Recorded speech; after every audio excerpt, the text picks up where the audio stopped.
Do not get a HELOC and buy MSTY. Don't do it. All right. Like, you cannot put your entire life there. It scares me to death. I don't want to see any more tweets about that. All right. Of course, this is not financial advice and for entertainment purposes only. Welcome, everybody. We have Mr. Michael Venuto.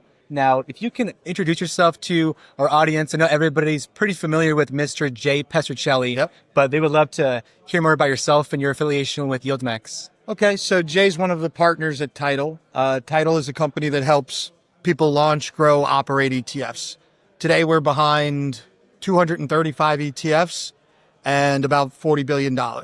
So I was a co-founder and I'm the chief investment officer. I get involved with product development, with big strategic deals, things like that. And a lot of times I'm the spokesman for Tidal, and just helping people understand what all our clients are doing. Because we are here about YieldMax today, but there's 74 other clients that have amazing ETFs with us as well. And we're just really excited to support them.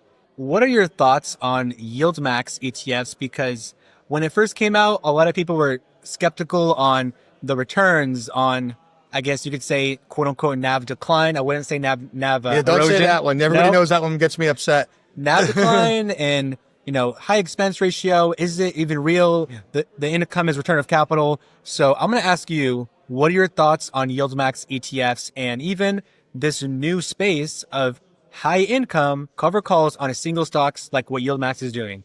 Okay, so I'm going to give you a long answer. I would love that. Okay, so in 2005, I was at a hedge fund, right? Hedge fund mutual fund shop. We owned Newmont Mining, which is a gold mining stock, and it went straight down that year, and gold went straight up. What was the difference? Well, gold got an ETF. GLD launched in 2005. And nobody was willing to pay a premium for a miner anymore. Okay? What is the value of GLD? It gave access to something that people wanted. That's all YieldMax is. Institutions have been doing buy rights for 100 years, right? There's plenty of SMA managers that people with 50 million, 10 million, 5 million can go get who will do a covered call basket for them. But the average person, it's hard. Right? Especially with a stock that's priced as high as MicroStrategy. You need like 40,000 to do one covered call, right? So all we've done with YieldMax is democratize the trade that institutions have been doing for 100 years. And we put in a package, we give you different flavors of it, and it's just an exciting thing. And all the successes in ETFs I've seen are where you take something that's hard to do and give it in an easy package. Now, I also want to address the fee thing though. So I mentioned the hedge fund. So that was 2005. Like 2009 or 10, we launched a put right fund at 2 and 20, which is what they charge for these things. You guys are actually getting access to these trades cheaper than the institutions pay for them because the institutions pay for somebody to manage the entire portfolio. You guys get to choose the stocks, right? You want to use Tesla? Go ahead, Tesla. You think Tesla's going to stink? Crash, right? You bull for Michael Saylor? MSTY. You hate what he's doing. You think he's gone too far. You drink the Kool-Aid. Winter, right? Like, so all we're doing is taking an options trade, pre-packaging it, and handing it over and letting you guys express the opinions you have. It gets a little more complicated when we get into the portfolios, like LFGY or ULTI. There, we're doing a lot more decision making. But the traditional single stock YieldMax funds are an expression of a trade wrapped in and handed over for easy use. Now, what are some tips you have for investors who maybe are already investing in YieldMax products or that are on the fence of YieldMax ETFs to add them in their portfolio? What would you say to them to, I guess, if they already are investing to get the best returns, or if they are on the edge of it, what would you say to that investor? All right. So the first thing I want to do is tell you what not to do. Do not get a HELOC and buy MSTY. Don't do it. All right. Like, you cannot put your entire life there. It scares me to death. I don't want to see any more tweets about that. All right. You can use diversification to protect yourself. I understand the Bitcoin maxis. They want to, so it's okay. The Bitcoin maxi, you believe the world's going to change. I've owned Bitcoin since 2015. I'm a big believer. You can't just look at these things as a panacea.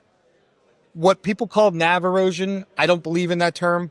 It's relative beta, which means If the stock goes down, your YieldMax fund is going to go down too. That's not eroding the NAV. That's relative beta to the underlying stock, right? So I don't know why people don't understand sometimes that when you buy a YieldMax fund, you're basically taking almost as much downside as buying the underlying stock.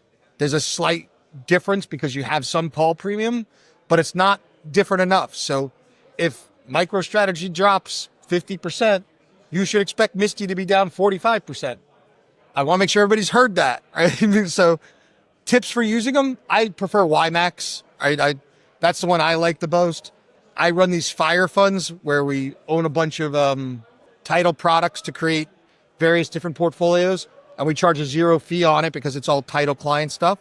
And in there, you'll see I use YBit, I like GDXY, I have Ulti, I have Renty, and I use them all to do our fire income portfolio where I barbell it. So I've seen a lot of people talk about the barbell strategy. That's what we do in the fire fund.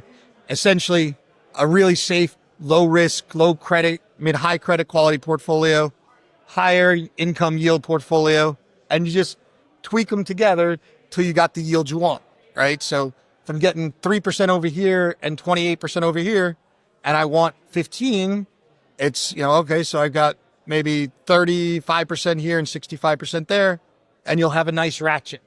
So that's one way to use them, and no HELOCs. Yeah, a lot of investors are doing HELOCs and margin when they have no experience with margin, and we can get on a whole nother tangent, but my final question to you is, what do you think is the future for YieldMax ETFs? Right now, you guys are growing rapidly. You guys are taking over Wall Street, and a lot of investors are super pumped about YieldMax ETFs who are already investing in them. And I think you guys are just going to only grow in AUM and popularity. So what are your thoughts on the future of YieldMax? Yeah, so I'm really the infrastructure behind YieldMax. So we've hired, I think, 35 people this year. So we're really investing in the infrastructure because we don't see how this stops. We believe the YieldMax partners have created a new category, similar to what was done with buffer shares or with target maturity bond ETFs. So when we've created the category, we want to keep ahead of it. We respect the competition. We don't badmouth anybody. I believe that we have the best team doing it, right? Like when you have 30 people on the trading desk, I trust that more than 3. So we'll continue to innovate product. We'll continue to embrace the community.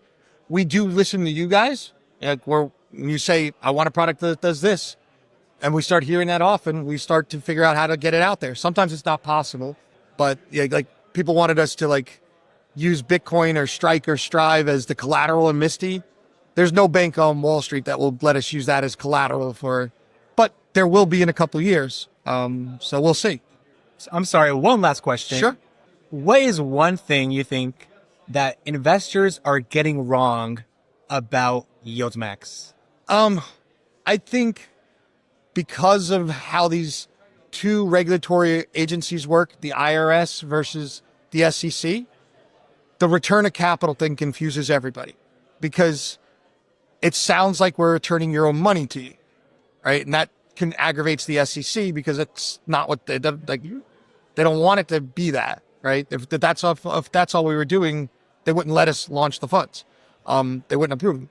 On the other end, the IRS wants us to code options income as return of capital. So it's a really confusing mess. And then even then, like it happened last year, MSTY was almost 100% return of capital. And then it went on a run, right? Straight up. And it was no longer return of capital. We're never really returning capital. Like if you really look at it, then we've returned almost very, very little true capital. And it's usually because we're at the year end and something missed its dividend and we want to keep it the right way. So I'd love to get that clarified, but I don't think it's something that it's easy to understand because you have two different regulatory bodies asking you for different answers. I really appreciate your time, Mr. Michael Venuto, and my pleasure. Thank you.